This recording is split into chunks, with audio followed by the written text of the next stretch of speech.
We had a client that we worked with, and she was really struggling with profitability. She kept raising tuition. She actually did 3 tuition increases within a 15-month cycle, and she still could not catch up.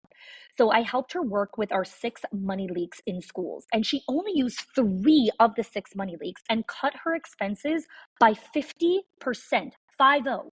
She did not fire anyone. She did not slash any of her programs, and she did not work more hours. Again, the 6 money leaks are not hacks or spreadsheets. These are patterns. They are small decisions that feel so normal that your school does, but they quietly drain your school's profit. So if you've ever wondered why you're working so hard, but still not seeing the return, this is your first step to clarity. Click the link in the show notes and find out what it's actually costing you.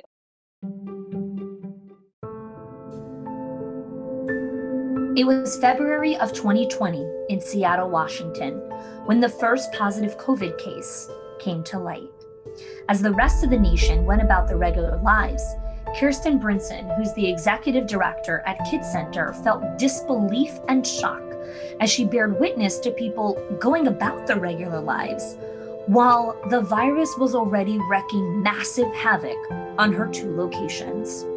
As a leader of 50 teachers, 100 families, and 150 children, she holds great responsibility for the well-being of many people.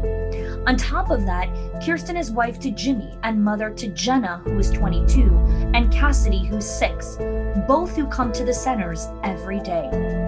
We open with Kerstin sharing her initial feelings as the news began to spread throughout America. So for me, when I really realized that this was real was when Italy started to shutter in.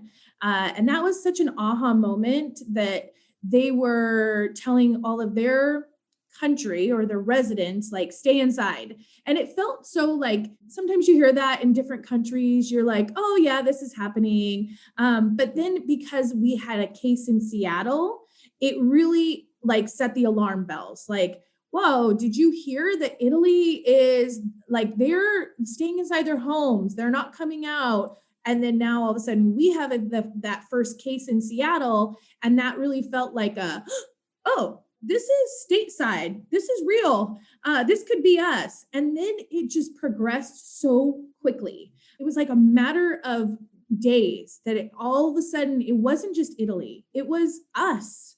And we were saying, nope, the governor was saying, you're going to stay inside. You are going to 100%, we're locking the city down. We're going to do this. And the whole city just had this buzz that was electric, almost like, I don't know if you've ever been to Vegas, but when you walk down, the strip in Vegas, it's got like a buzz.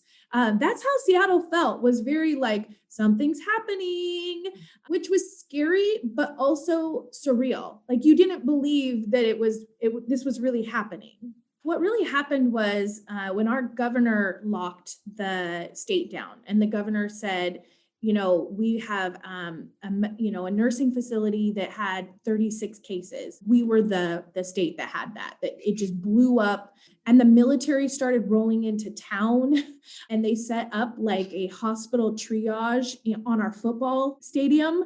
That was very like, okay, this is actually happening. What about my extended family? Is this like something crazy from the movies? Like, what's gonna happen? Like, literally there's convoys driving down the freeway and you're seeing it and going, what is this? Is this real life? And so I think for me, what I had to do, I had the luxury of knowing that both of my children were here with me. One is a teacher and one is a student. And so that felt very much, if something happened, if something big, zombie apocalypse happened, I can get my kids out. So that was such a resting assurance that I would be able to do that. And that gave me the wherewithal to also focus on the business, because I didn't have to worry about driving an hour to go get my family. And so I was able to really sit down. And I think I also have some natural instincts that just come into play. My survival instincts are very fine-tuned. And they just like, bam, we're going to do this. We're going to do this. We're going to do this. And it was just a racehorse at the gate, and this is how we're going to react to this. As COVID raged throughout the city and across the nation, Kerstin needed to consistently pivot. She was from the first leaders to introduce online learning before it was even a thing, and she prepared care packages and continued to think strategically of how to take care of the people that she served. Kerstin is no stranger to hard things. Life has taught her time and time again that no matter what life throws at her, she will rise from the ashes.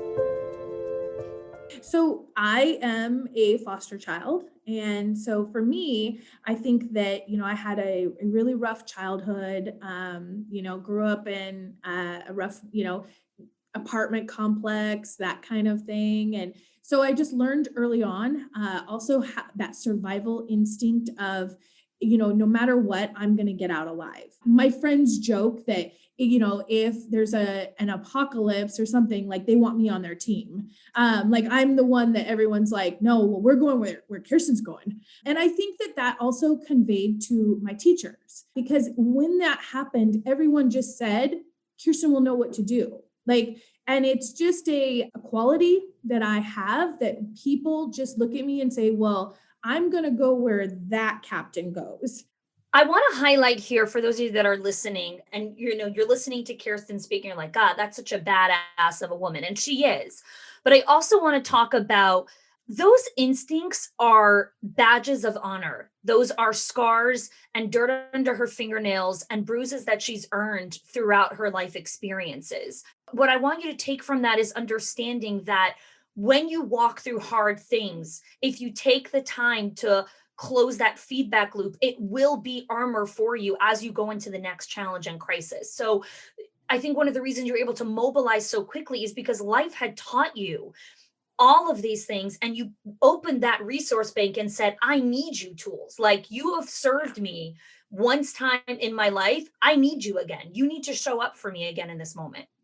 Yeah, I feel like as a leader, I'm very resilient. I definitely am a rubber band leader. Like I can pull and come and make hard decisions, but also be empathetic for what people are going through and try to problem solve through without necessarily fixing the problem for them.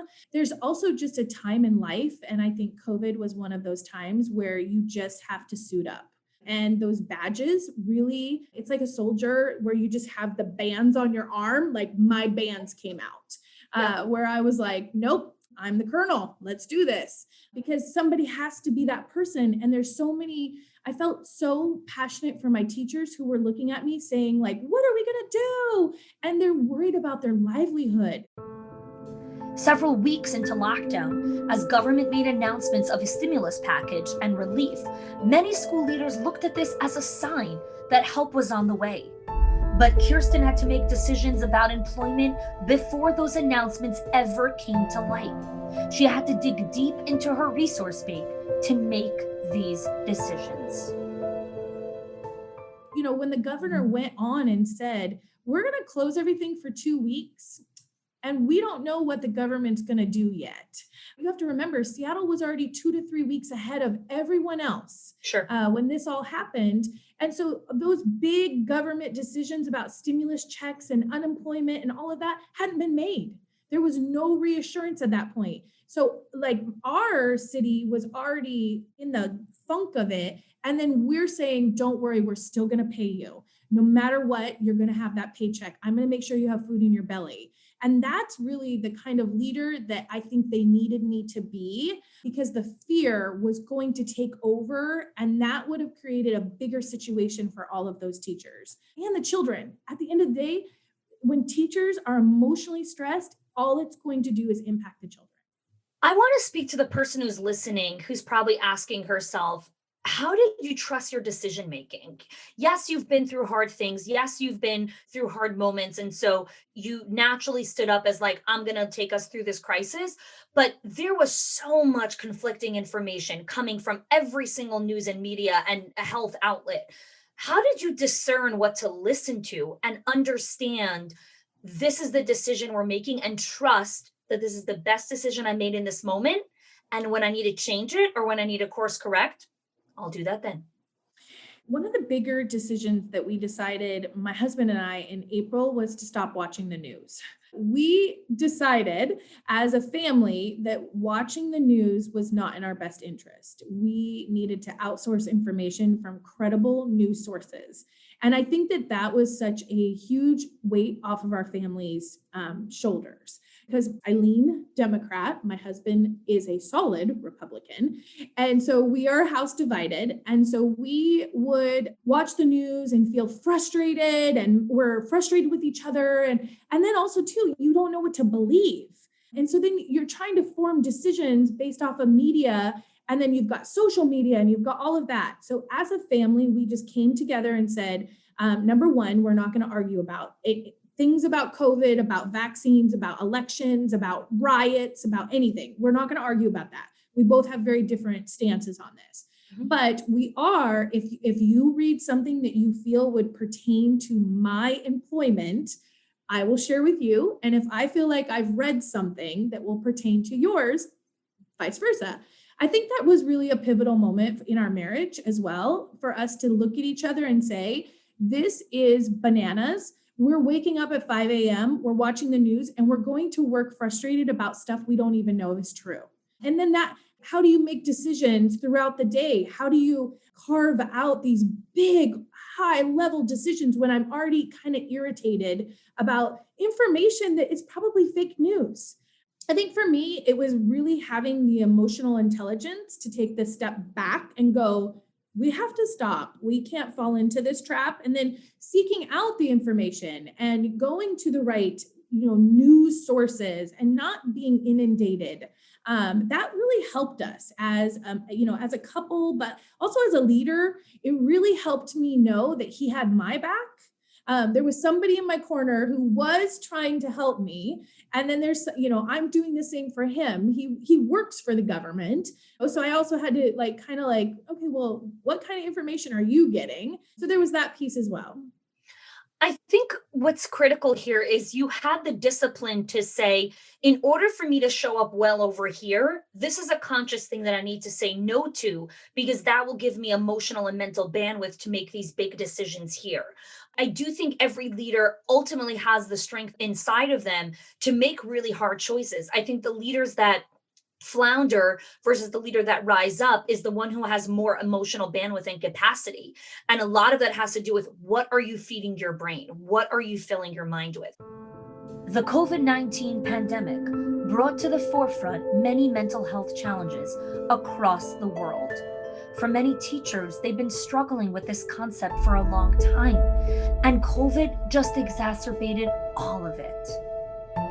Many leaders have lost their sense of how they can envision a better future for themselves, which is called futuristic ideation.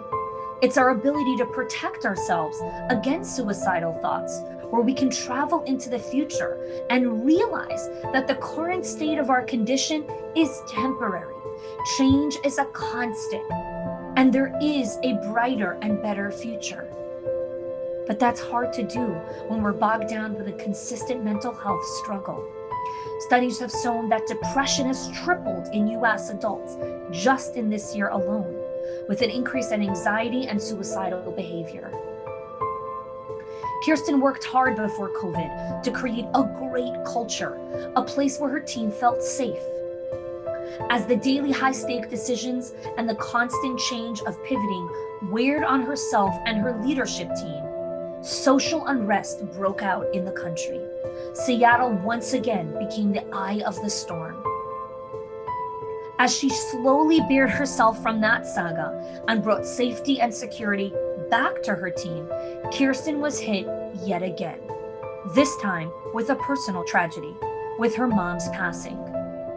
However, even with so much personal pain over the last months and the trauma sitting so close to her heart, she wanted to step up for the team again and speak truth to the burnout and the exhaustion that she was feeling, so she can make space for them to feel their hard feelings and come together. Kerstin has created so many new initiatives and growth from all of this. Let's hear from her how she did that.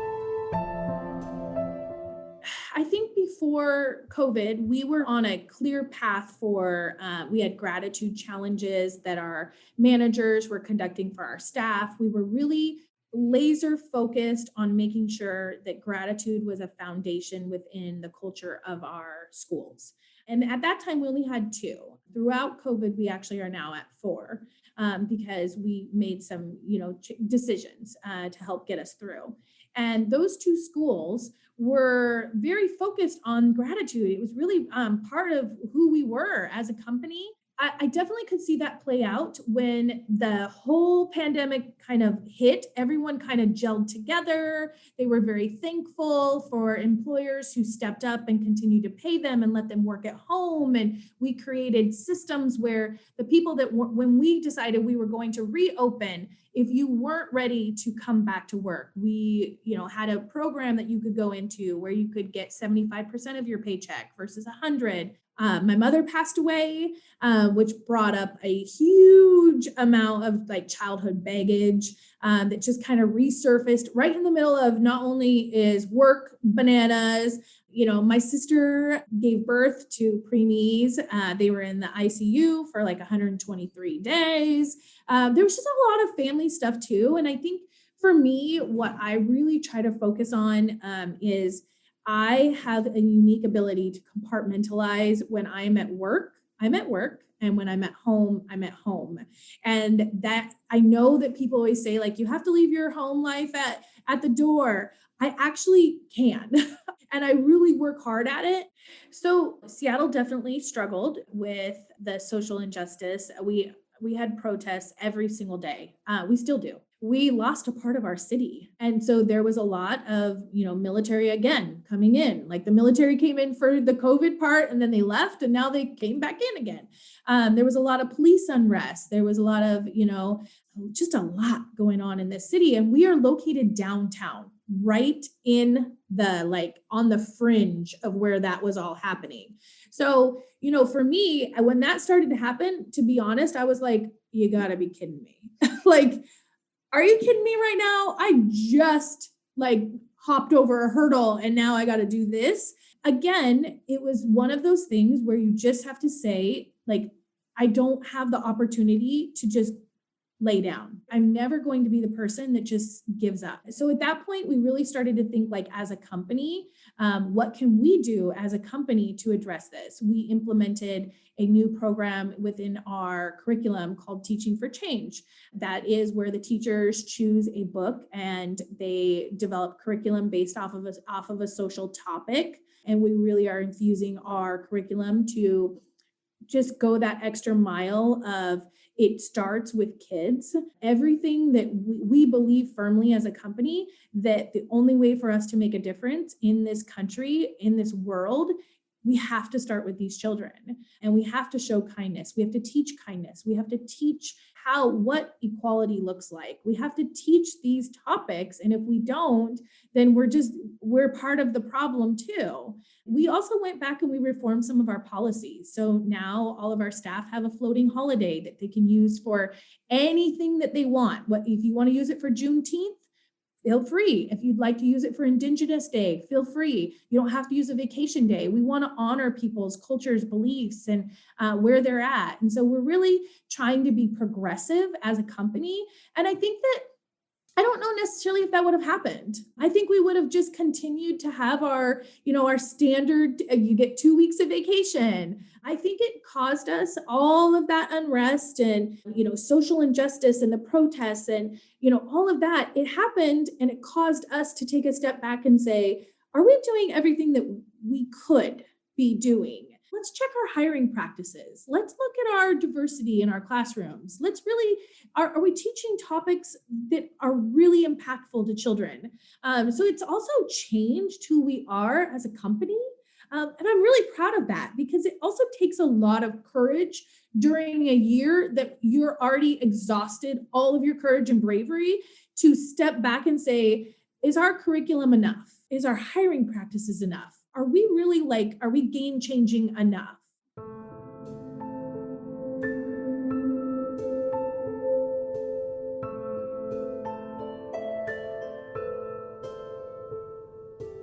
I want to take a little turn here and now talk, until now we've kind of really been speaking to this bold, courageous, daring leader who almost is afraid of nothing, and is ready to step straight into the lion's den. And so I want to talk to the more tender, more loving side of you at this moment and really speak to how the consistent exposure to the crisis and to the chaos, how it impacted you personally and the choices that you made to not let it destroy you. Something that I've really learned is the self-care piece. And when I am the first one to say I take a bath every night religiously. It is who I am. My husband knows this. When I am done with dinner, I'm probably going to say I'm going to go take a bath. It's just a chance, and even though my 6-year-old jumps in with me, it's just a chance to like be warm and kind of thoughtful. And, I do some of my best thinking in the shower, to be honest. Like, you put me in warm water and I'm a major thinker. And so that for me was, I didn't deviate from that. I also, this year, I started in January, before COVID, my friends and I started a challenge, a weight loss challenge. We stuck through that the entire year. Even though really I wanted to eat my feelings, I kept saying like, I'm not going to do that this year. It would have been so easy. Still lost 50 pounds, during a pandemic. And so for me, it's really, I don't know if it's tender so much as really just saying to myself, like, yeah, sometimes it's down and dirty. It's rough. The going get tough and the tough get going. But still being kind enough to myself to say, go to bed at 8 o'clock every night. You can't stay up and work. You're not going to, those parent emails are still going to be there at 5 a.m. when you wake up. Staying up till midnight was not serving me anything. So I really had to check myself and not allow myself to get immersed into everyone else's needs. Yeah. And besides for taking care of yourself in that capacity, it opened up your heart and mind to see what were your program directors and administrators going through in that season. And so, can you tell us a little bit about how you helped your team check in with themselves, both mentally and emotionally, so that they can be better leaders for the teachers and children? So we have about 5 or 6 managers, give or take. Roles change from time to time. And during that time, what we really did was check in with all of our directors and our managers and just allow them to have the space. Something that we did right in the beginning was we had a Zoom meeting when we were all at home. We closed down for about 3 weeks. And when we were all at home, I had a Zoom meeting where I was like, guys, let's just unpack this. Tell me what your fears are. Tell me what you're feeling. Feel free to say anything. If you're scared to come back to work, just say it. It's okay, because I don't know that you're feeling that way and I can't help you work through those feelings if you don't tell me. And so just sometimes having the space. We also did that a little bit in September when we all started to really feel burnt out. And saying to everybody, like, I admitted it too. I was like, guys, I'm so burnt out.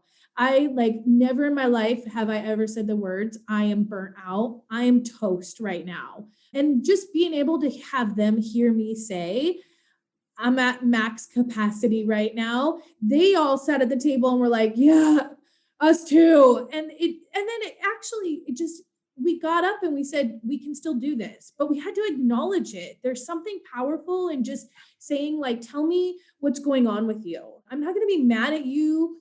You have no fear of losing your job if you're burnt out, but we got to make a plan. Like, if that's how you're feeling, I got to give you an extra day off, or I got to schedule you for a massage, or I need to know that you need extra care. And so that really was a hard thing for me to admit as a leader. It was really, really hard for me to say, I am so burnt out this year. Burnout has unfortunately received a lot of negative conversation in our industry. Many school leaders believe that if I'm burnt out, it means that I've lost my passion or my spark, and that means I have to go somewhere else. Teachers fear stating that they're actually burnt out because they worry, will it lead to me being laid off or fired? Kerstin shares her analogy of burnout, and this is the beginning of a new conversation and creating a new definition of what burnout means. I think there's such a stigma with the term burnout. in our industry. And when a teacher or an educator leaves a center, and a director will say, "Oh, she's just burnt out." And so it's almost like you quit. It's associated with quitting instead of associated with saying, "I right now my tank is empty and I have to go to the gas station and just put some more in." So there's an association with it that has to be removed. For me, what I wanted my team to understand is just like you take your car to the gas station and put gas in it so it can continue to drive, that's what burnout means for me. It's okay that your tank is empty. Let me fill you back up. But if the light never came on your car, how many people would be stranded on the side of the road?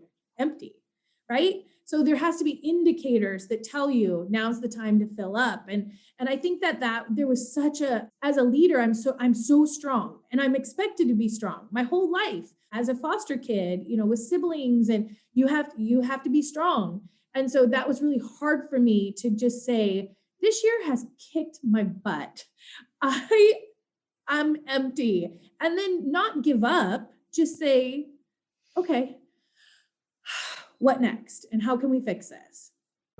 As the COVID-19 pandemic continued to wreak havoc across the nation's economy, owners of childcare centers and companies around the world needed to make hard decisions about furloughs and layoffs. For any leader, this was a very challenging decision to make, and Kerstin decided to bring in all of the managers into this process.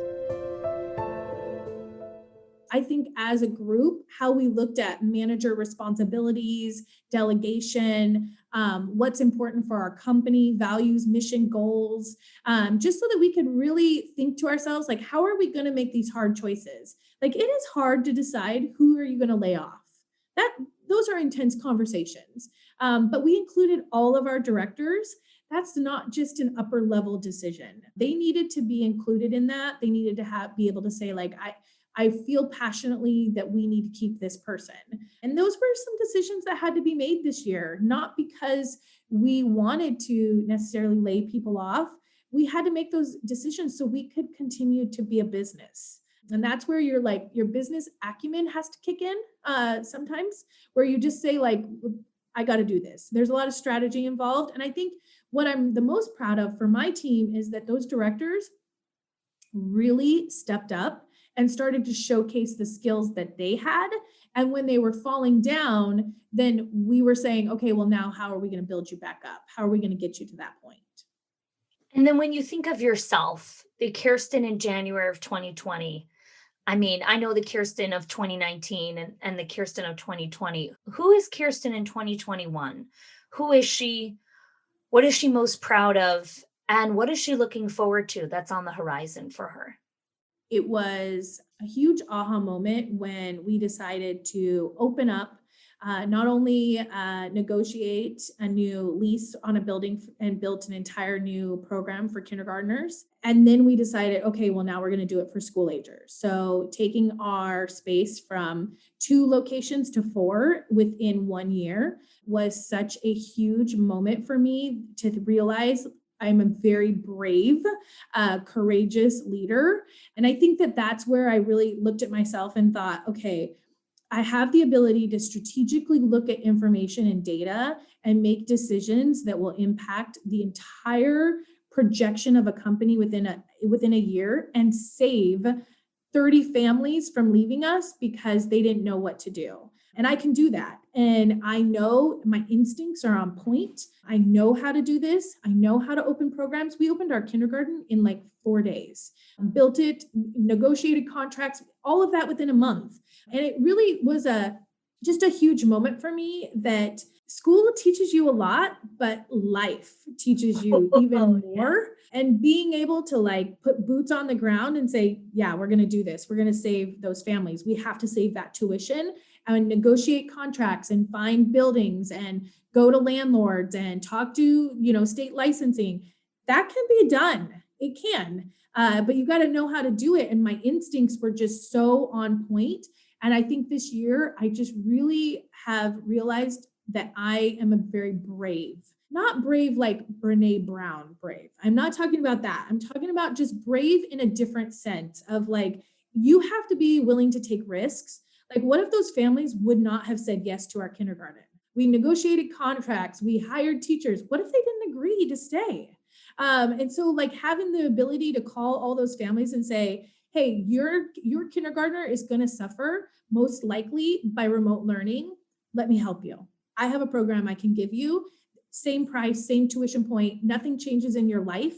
You're already used to paying our tuition. Come on, come to my program. And every single family that was going to leave stayed.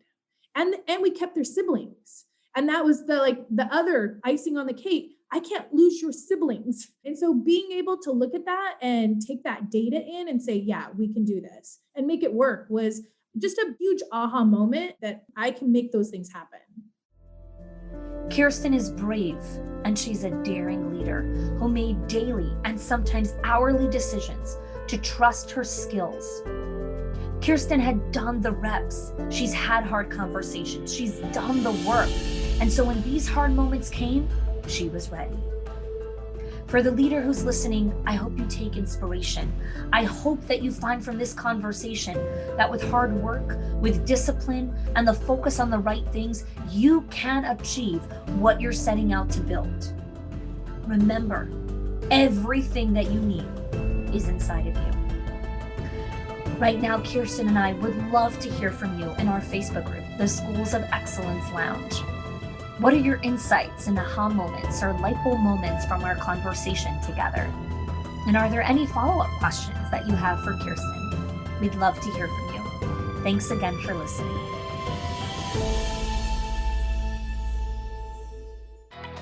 Hey there, it's Connie, and I wanted to share with you about my special Build to Last workshop. So last time we did this workshop, we did it in March, and we had over 700 early childhood leaders from all over the world join us. And I mean from all over the world, I mean as far as India, Australia, all parts of Africa, Canada, the US, Italy. We had some people from Hawaii, Australia. It was amazing. So the reason we're doing it again is because it was such a huge success from the aspect of people got amazing transformational results within the first couple days of this workshop. So I want to walk you through what it's all about and why you should sign up if you are a school leader. So in this workshop, I'm going to be going over the 3 sustainable pillars to build and sustain your school of excellence. Pillar number 1, mindset. Pillar number 2, time. And pillar number 3, culture. And within culture, I'm going to be doing a bonus session with you guys on conflict, how to have difficult and impossible conversations. So this is going to be a 4-day experience where every single day I'm going to be teaching, training, coaching, and advising you guys on all of these different pillars. And what's even more so is I'm going to give you a very special workbook where you're going to be able to take notes, see the exercises, the practices, the prompts, the scripts, all the things that you need. Because in those 4 days, here's what I know. You're busy. You don't have extra time to do a workshop. You don't have extra time to do things that aren't going to deliver a result in your school. And that is why I'm committed to every single minute in this workshop is going to be valuable for you. It's going to give you practical strategies that you can implement right away in your school. So if you're thinking, oh, I would really love to sign up for this, but I don't have time, guess what? It's going to be recorded. So even if you can't show up live, you can get access to the recording within the first week. After that, the recordings are going to go down. And if you're saying, oh, I would really love to join this, but I actually don't even have time to watch a recording, here's what I want to tell you. If you don't have time, this is why you want to be on here, because on day 2, I'm going to be teaching you about effective time strategies and how to focus on key priorities that move your school forward and how to delegate, delete, and outsource anything that doesn't move your school forward. So if you're wondering, or if you're thinking about, goodness, I would love to have more peace of mind. I would love to have more of an ability to focus on the things I need to, build and sustain my school of excellence, build an amazing school culture, build a place where teachers have staff buy-in, where they want to come, where parents see us as professionals, not babysitters, where I have the energy, the focus, the time, the mental space, the resilience, the confidence to trust my decision-making. Guys, this is the place, the Build to Last workshop. So all you need to do is go to hani.me/build-to-last or click the link over here in the show notes, in the description, in the comments, wherever it is, and sign up. And right after you sign up, you're going to get access to an incredible community of people who all want to do this amazing stuff with you. So I can't wait to see you there. hani.me/build-to-last. Sign up. Can't wait to see you there. All right, take care. If your accountant has ever told you to cut back on professional development or slash your teacher appreciation budget or your staff development budget just so you could stay afloat, or has told you, hey, you probably can't go invest in that program, please listen. The problem is not that you're spending too much money on your people or yourself or your investment or your support system. It's that your school has invisible money leaks that are draining your profit, leaks that no spreadsheet will ever catch or accountant. So I created the 6 money leaks of schools that show you the 6 core areas that schools lose money every single month without realizing it. If you close even one of them, your profits will start to soar without sacrificing your team. Go get it now and stop blaming the things that are actually building your school.